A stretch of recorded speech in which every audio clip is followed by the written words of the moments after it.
அரிப்பு, அதுக்கப்புறமா வந்து இந்த செதிலா வருது, இதெல்லாம் இல்லாம தலையும் நல்லா ஒரு ஷைனா இருக்கணும். இல்ல அந்த ஒரு ஷைன் வரணும். ஏன்னா பொடுகு இருந்தானாக்கா இருக்கிற பளபளப்பு போயிடும்.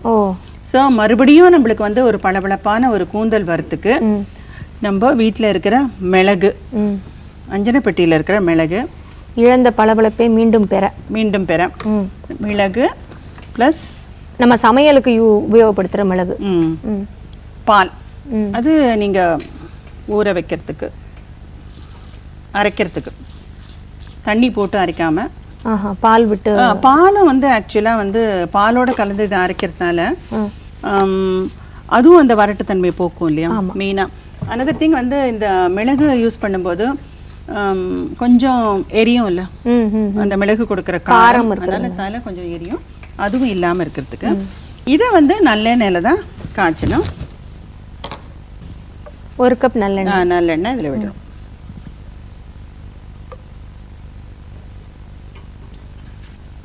ஸோ பொடுகுனால வறண்ட கூந்தலுக்கு பளபளப்பை கொடுக்கக்கூடிய, இழந்த பளபளப்பை மீண்டும் பெற இந்த ஒரு மிளகு வந்து அரிப்பும் இல்லாமல் இருக்கும். ஸோ நல்லெண்ணெய் 1 கப் எடுத்து சுட வைக்கணும்.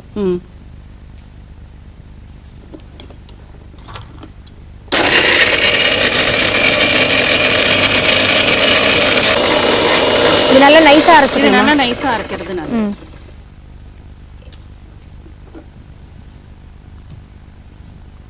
இது வந்து நீங்க சமையல் மிளகு எதுக்காக உபயோகப்படுத்துறீங்க? நீங்க பொதுவா வந்து நம்ம வால் மிளகு நான் சொன்னேன் பாத்தீங்களா, அந்த வால் மிளகு வந்து பவுடர் பண்ணி அதை யூஸ் பண்றதை விட அதை அப்படியே யூஸ் பண்றது தான் நல்லது. சரி, மெயினா அது ஒண்ணு. இதுல தான் வந்து இந்த மிளகு வந்து அப்படியே யூஸ் பண்றதை விட இதை பவுடர் பண்ணி இந்த பால்ல ஊற வச்சு அரைக்கும் போது அந்த விழுதையும் போட்டு காய்ச்சும் போது நம்மளுக்கு வந்து மிளகோடது எசன்ஸ் வந்து நல்லா கிடைக்கும். பிளஸ் பாலோடதும் கிடைக்கிறது. இதுல கொஞ்சம் காரம் கூடுதலா இருக்குமா வால் மிளகோட? வால் மிளகு அத்தனை காரமே இருக்காது.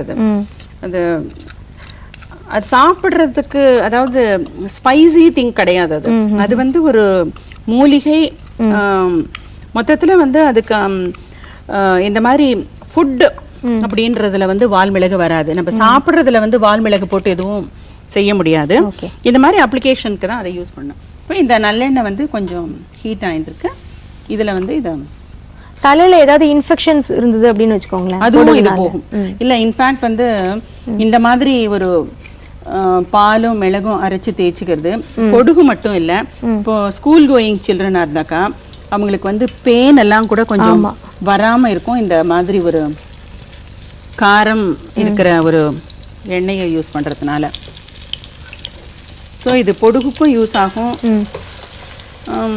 பெயின் எல்லாமும் சீக்கிரத்துல வராம இருக்கும். இதுவும் அப்படிதான், ரொம்ப நேரம் வைக்க கூடாது. அதாவது அந்த ஹீட்லயே வந்து சரியாயிடும். இப்ப நீங்க அதுல பால் விட்டுருக்கீங்க இல்லையா, அதனால வந்து அந்த ஷெல்ஃப் லைஃப் வந்து கம்மியா இருக்குமா? நீங்க வந்து இந்த பதம் பார்த்து நீங்க, அதாவது பால் இருக்கிறதுனால ஃபங்கஸ் வருமோ இல்லைனாக்கா அந்த சிக்கு வாசனை வருமோ, சீக்கிரம் கெட்டு போயிடுமோ அப்படின்னு சொல்லி அந்த மாதிரி. அதுக்கு தான் வந்து இது கரெக்டா பாருங்களேன், இந்த பொங்கி வருது இல்லையா, இதெல்லாம் கொஞ்சம் அடங்கணும். அது கொஞ்சம் சின்ன இதுல சிம் ஃப்ளேவர்ல வச்சு கொஞ்சம் கொஞ்சமா அது போகும்படியா செஞ்சு, இந்த வெண்ணெய் காய்ச்சும் போது சொல்லுவாங்க தெரியுமா, ஒரேடியா ஹீட் வைக்காத. இல்லை எனி இப்போ வந்து நம்ம சாப்பிட்ற விஷயங்கள் எதுவானாலுமே டேஸ்ட் கூட பார்த்தீங்கன்னா சின்னதில் வச்சு நம்ம காய்ச்சறதுக்கும் அப்படியே ஒரேடியாக வச்சு பண்ணுறதுக்குமே வித்தியாசம் இருக்கு இல்லையா. அந்த மாதிரி தான் அது எண்ணெய் காய்ச்சறதும் கொஞ்சம் அந்த சிம்மில் வச்சு இந்த இது கொஞ்சம் போகணும், அது வரைக்கும் இது வேணும். இதுவும் வந்து உங்களுக்கு நல்ல பளபளப்பு கொடுக்கறதோட அரிப்பு போகும். அந்த மாதிரி ஒரு மேலெல்லாம் ஒரு படிஞ்சிருக்கும் இல்லையா, அதுவும் வந்து போகும். ப்ளஸ் பொடுகு வந்து சில பேருக்கு வந்து எப்படின்னா அவங்களுக்கு அரிப்பு இருக்காது, எதுவுமே இருக்காது, அவங்களுக்கு பொடுகு இருக்கிறதே அவங்க ஃபீல் பண்ணவே மாட்டாங்க. ஆனால் அவங்க திடீர்னு பார்த்தாக்கன்னா அவங்க ஷோல்டர்ஸ்லாம் வெயிட்டாக விழுந்திருக்கும் தலை முடியிலேருந்து. பட் அந்த மாதிரி டைப் ஆஃப் பொடுகும் இருக்குது. பொடுகுன்னா உடனே அரிப்பு எடுத்து நம்ம, அதாவது தலையை அப்படியே இச்சிங் அது மாதிரி இருக்கணும் அப்படிங்கிறது இல்லை. அரிப்பும் இல்லாம தலைமுடியும் கொட்டாம, ஆனா போடுக்கு மட்டும் சைலண்டா இருக்கும். சைலண்டா இருக்கும். அது வந்து ஒயிட்டா இருக்கும். ரொம்ப அதாவது இப்போ மாவு மாதிரி இருக்கும். தலையில திடீர்னு பார்த்தானாக்கா ஒயிட்டா ஏதோ படியிருதே அப்படின்னு. அது அவங்களுக்கு வந்து கோட் மாதிரி இல்லாம அப்படியே அது மூடிக்காம அப்படியே உதிரும். உதிர்றது எப்படின்னாக்கா அப்படியே தோள்பட்டையில உதிரும், கழுத்துல உதிரும், அந்த மாதிரி ஒரு வெள்ளை வெளையல்னு வர பொடுகுக்கெல்லாம் இந்த பாலிய மிளகு அரைச்சு நீங்க அப்படியே போட்டுக்கிறதும் செய்யலாம். இப்போ பால் மிளகை அரைச்சிட்டு அதை வந்து தலையில ஒரு பேக் மாதிரி போட்டு அப்படியே வாஷ் பண்றதும் செய்யலாம்.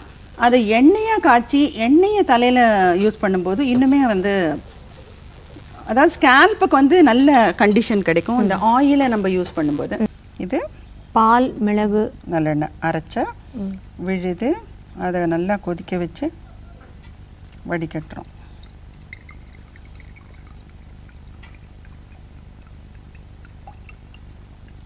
எல்லா எண்ணெயுமே நல்ல கிறிஸ்டல் கிளியர் ஆயில் தான்.